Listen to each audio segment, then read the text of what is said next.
ये बात बिल्कुल सच है कि इंसान ही अपने दुखों का, अपने गुस्से का कारण खुद ही है। पर जी जब हमें गुस्सा आता है, ईर्ष्या होती है या मन दुखी होता है तो सबसे पहले मन में नकारात्मक विचार क्यों? नहीं, हमें हमें पहले बताओ गुस्सा क्यों आता है। गुस्सा तब आता है, कामा संजायते क्रोधा, क्रोधा स्मृति विभ्रमा, स्मृति भ्रंशात बुद्धिनाशो बुद्धिनाशात प्रणश्यति।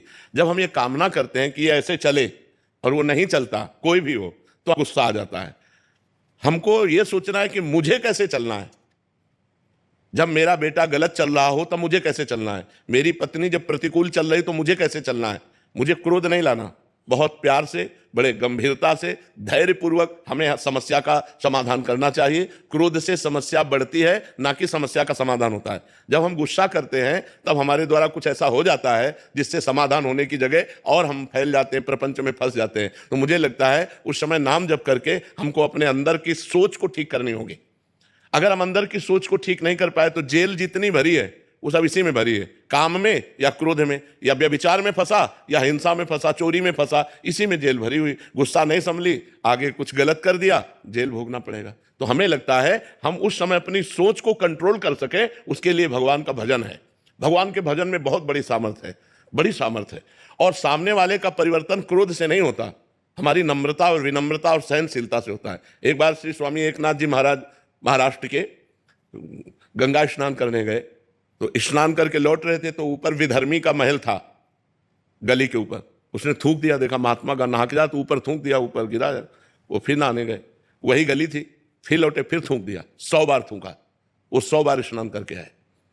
जब 100 बार स्नान करके आए तो हार गया। वो नीचे उतर के आया और प्रणाम किया और कहा मुझे क्षमा कर दो। उनका क्यों भैया? बोले मैंने 100 बार आपके ऊपर थूका, अपराध किया। बोले नहीं, आपने बड़ी कृपा की, एक दिन में 1 बार गंगा स्नान करता था, आपकी कृपा से 100 बार गंगा स्नान हुआ। ये तो आपकी कृपा। वो चरणों में लौट गया और कहा आज के बाद कभी किसी महात्मा के साथ गलती नहीं करेंगे। विनम्रता और धैर्य ने उसको बदल दिया। अगर उसी समय गाली देते तो शायद और थूकता और गुस्सा करता या और विपरीत चला जाता, लेकिन वो कुछ नहीं बोले तो उसका सुधार हो गया। विनम्रता और धैर्य से यदि हम अपनी सोच को कंट्रोल में रखें तो हम किसी का भी सुधार कर सकते हैं। गुस्सा से सुधार नहीं होता, गुस्सा से और हानि हो जाती है, सुधार की गुंजाइश नहीं। जैसे छोटे छोटे बालकों को आप बार बार प्रताड़ित करते रहें तो उनके अंदर आपके प्रति जो अश्रद्धा पैदा होगी, जब वो जवान होंगे तब वो आपका अनादर करेंगे कि ये बहुत दुष्ट हमारे साथ ऐसा ऐसा करता रहा।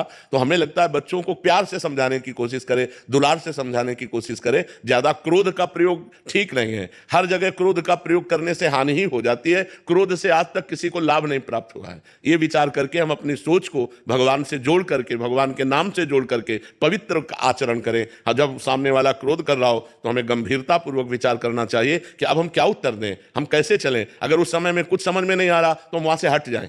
थोड़ी देर बाद हमारी बुद्धि काम करने लगेगी, तब हम देख लेंगे अभी बुद्धि काम नहीं कर रही, अभी क्रोधावेश आ रहा है, तो हट जाना चाहिए, सामने से चले जाना चाहिए।